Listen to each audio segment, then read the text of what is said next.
सुनील जी, वो जो आपका रेफरल सिस्टम है, इसमें क्या कहीं कुछ खामियां वामियां दिख रही है? एक चूंकि व्यक्ति की जान चली गई रेफर होने के चक्कर में, क्या मामला है ये? वो एक सोशल मीडिया पे वो खबर को हम देखे थे, तो चूंकि रेफरल का जो प्रक्रिया बहुत ही मैंने पेपर वर्क है उसमें। डॉक्टर लोग यहाँ से प्रोजेक्ट को भेजता है, फिर प्रोजेक्ट से फिर पेपर को रेफर के लिए कराना पड़ता है टेबल टेबल पे। तो अभी डिजिटाइजेशन का युग है, तो इसको सरल तरीके से सबको सिंगल विंडो सिस्टम चाहे गांधीनगर से ही उसको ऐसा व्यवस्था होना चाहिए कि वहीं से इसको मतलब कि ऑनलाइन इस सब प्रक्रिया को हो जाने से लोगों को सुविधा मिलेगा इसमें। तो इसमें क्या मतलब कितना दिन लग जा रहा है अभी जो रेफरल का सिस्टम है? अभी क्या है कि देखिए, जब किसी भी रोग का डायग्नोसिस होता है और डायग्नोसिस होने के बाद उसको रेफर करने का प्रक्रिया में क्या होता है कि जिस यूनिट का रहता है वहां से पेपर प्रोसेस होता है।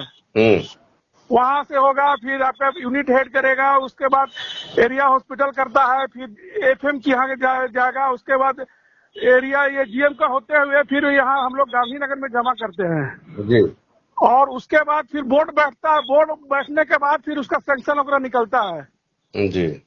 ये प्रक्रिया काफी जटिल है, तो हम तो ये अपने संगठन राष्ट्रीय कोयला मजदूर यूनियन के तरफ से यही मांग करते हैं, अपने जेसीएसी सदस्य को भी इस मामला से अवगत कराएंगे कि चूंकि मामले को सरल बनाया जाए। और अभी तो सब कुछ डिजिटाइजेशन हो रहा है, तो डिजिटल रूप से ही ई ऑफिस वगैरह से ही इसको बढ़ा दिया जाए ताकि जल्द से जल्द इसका रेफरल केस का हम लोग इसको रेफर कर सकते हैं। और क्योंकि बीमारी भी कभी कभी बहुत गंभीर होता है, ऐसा भी परिस्थिति होता है कि लोग रेफर हॉस्पिटल में चला जाता है पेपर के कारण। बार बार हम लोग को भी प्रबंधन को गुहार लगाना पड़ता है कि सेक्शन लेटर नहीं गया है, जिसके कारण उसका इलाज भी उसमें देर से मतलब शुरू हो पाता है। बहुत बार तो ऐसा हुआ है कि हम लोग हमारे महामंत्री को डीपीओ वगैरह साहब को भी बोला गया, उनका हस्तक्षेप के बाद मतलब कि सैंक्शन वगैरह निकला है। में ऐसा है कि मान लिया जाए सिस्टम जो है रेफरल सिस्टम, चाहे कोई भी जो कर्मचारी है वो अगर बीमार पड़ गए तो जी जी। इसमें ये सिस्टम के कारण तो देखिए क्या नुकसान है, हुआ ही है अभी तक। जब कोई कर्मचारी बीमार पड़ जाता है तो पूरा व्यवस्था उसका आश्रित को ही देखना पड़ता है।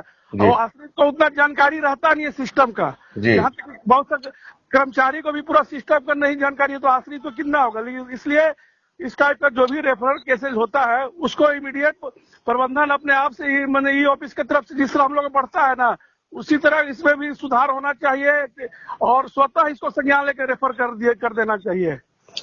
हमारा ये सवाल है कि इस सिस्टम से अभी तक कितना नुकसान हुआ है कर्मचारी को, कितने कर्मचारी को नुकसान हुआ है? नुकसान तो मतलब वर्तमान में तो अभी एक सोशल मीडिया में देखे आए दिन मतलब लोगों को दिक्कत तो होता ही है, बहुत भाग दौड़ करना पड़ता है। तो इसके लिए जिम्मेवार कौन है आपके हिसाब से? व्यवस्था में सुधार होना चाहिए। मान लीजिए हर चीज का, जैसे कि सर्विस बुक है, सबका डिजिटाइजेशन हो गया, सबका रिकॉर्ड। तो सिस्टम को सुधार करना होगा ना। अभी हम लोग डिजिटाइजेशन के युग में बढ़ रहे हैं, तो यहाँ पे हम लोग को पेपर वर्क करना, पेपरलेस करना होगा इसको। और सिस्टम में हम लोग को सिंगल विंडो सिस्टम वगैरह जैसे हॉस्पिटल में गांधीनगर में रेफर करना है, तो वहां से इन लोग को इनिशिएट कर देना चाहिए पेपर को। एक एसओपी बनाकर कि क्या क्या उसके लिए मापदंड होना चाहिए रेफर का, और उसको वहीं पे सीसीएल हेडक्वार्टर से ही गांधीनगर वगैरह से ही उसको रेफर कर देना चाहिए। सिस्टम में खामियां है इसमें? हाँ, इसमें बहुत खामियां है। मतलब कि एम्प्लॉय का जो डिपेंडेंट रहता है उनको पेपर लेके दौड़ना पड़ता है। और कभी कभी तो मतलब कि मान लीजिए कभी संडे पड़ गया, किसी का सीरियस है, किसी ऑफिस में संडे चलता नहीं है, तो आप 2 दिन उसको इंतजार भी करना पड़ता है। तो इस सब जटिलता को देखते हुए इसमें बहुत सा सुधार का गुंजाइश है। आप किस यूनियन में हैं और किस पोस्ट पे हैं? मैं राष्ट्रीय कोयला मजदूर यूनियन का एनके एरिया का क्षेत्रीय सचिव हूँ। सुनील सिंह जी। जी जी।